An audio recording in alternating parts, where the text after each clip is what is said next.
So hello guys, andito naman tayo sa ating mini vlog. So ngayon pupunta tayo sa pastry section.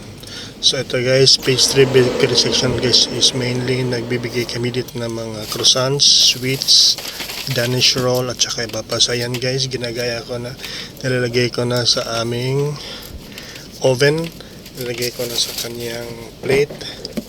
So ayan guys, in-arrange ko para hindi siya magdikit-dikit kasi kapag magdikit-dikit siya guys, pagluto niyan magdidikit-dikit siya, so kailangan spacing guys, huwag mo siyang idikit-dikit lahat. So yan guys, meron tayong croissant, Danish roll, nilagyan din natin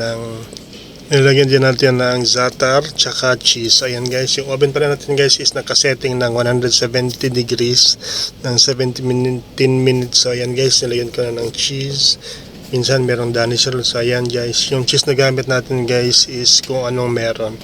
Pwede rin siya Swiss cheese, pwede rin siya cheddar cheese or Gouda cheese. So ayan guys, nilalagay ko na sa ating oven ang ating croissant. So 5 trays pala yan guys, yan yung full. So ayan guys, 17 minutes still cooking. So maya maya guys, matatapos din yan.